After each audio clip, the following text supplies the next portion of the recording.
Você sabe quais são as obras de misericórdia corporais? Deus é misericórdia, porque Deus é amor. O servo de Deus deve ser misericordioso para imitar Deus. Não se conquista o céu se não se ama. Então, qual é o dever do servo de Deus? Amar a Deus sobre todas as coisas e ao próximo, e ter como meta restituir a Deus todos aqueles que o mundo, a carne e o demônio tomaram de Deus. Mas como podemos fazer isso? Com o amor, que tem milhares de formas para manifestar-se em um único fim: praticar o amor. O amor pode ser comparado a um rio poderoso, belo, límpido e generoso com toda a natureza. Mas ele não era assim. Ele era apenas um fio de água, e assim poderia ter permanecido se tivesse ficado sempre só. Mas do alto dos montes e colinas e da vontade de Deus, milhares de afluentes, uns solitários ou formados por outros tantos córregos, vão se derramar no leito deste rio que cresce, cresce sempre. E tudo se torna grande e fecundo para todos. Assim são as obras de misericórdia, pequenos riachos que vão nutrir o rio do amor. As obras são as práticas das virtudes, são pequenos rios de amor. Dar de comer a quem tem fome é uma destas obras. Jesus matou a fome muitas vezes através do milagre, mas pensemos no grão de trigo que germina pela bondade de Deus, que nos dá a terra.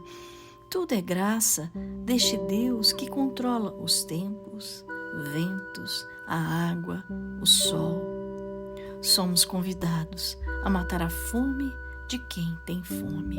Dar abrigo aos peregrinos? Ora, pensemos naqueles que estão jogados, que clamam por uma oportunidade de uma vida digna. Muitas vezes ficamos indiferentes ou fugimos dessa realidade de milhares de pessoas. Em contrapartida, abrigamos o próprio demônio em nossos corações pelos pensamentos e práticas ruins que cultivamos. Visitar os enfermos, assistir os doentes. Como vemos tantos doentes? E suas doenças mais graves são as do espírito, que são invisíveis e mortais.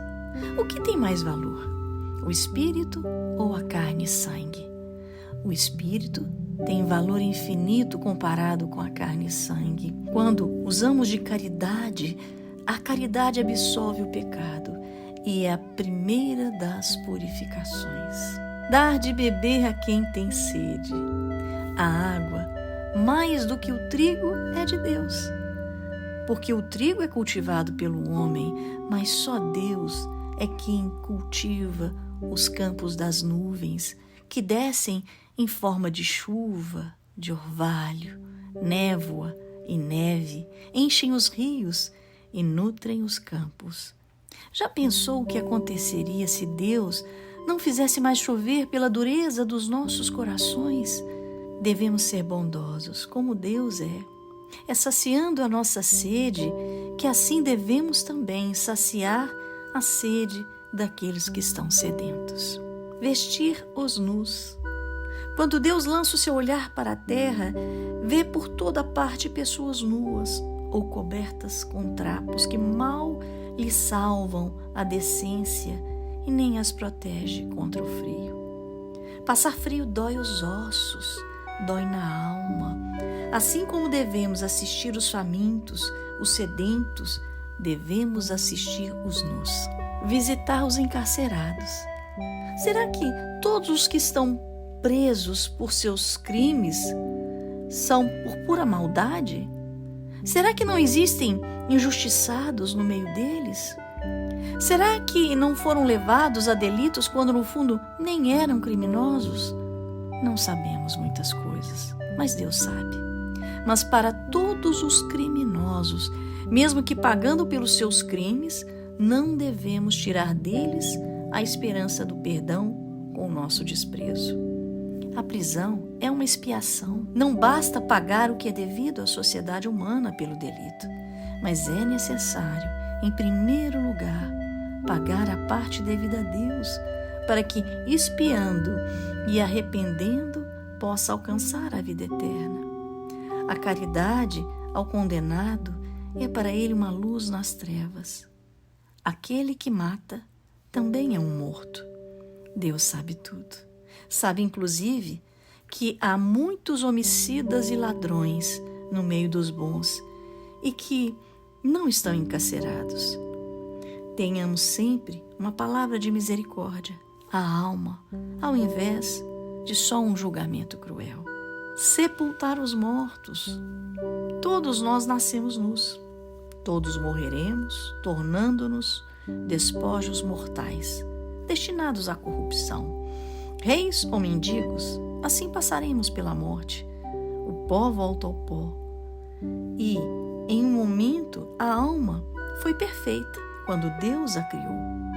O corpo, só por isso, ele já merece respeito. Nós somos templos e, como tais, merecemos honra. Dai, pois, aos mortos a caridade de um repouso honrado, enquanto dele espera a ressurreição. Aprendei a vida como os santos, para não ter outra morte, senão esta, uma separação temporária do corpo e da alma, para depois ressurgir para sempre, reunidos e felizes com Deus.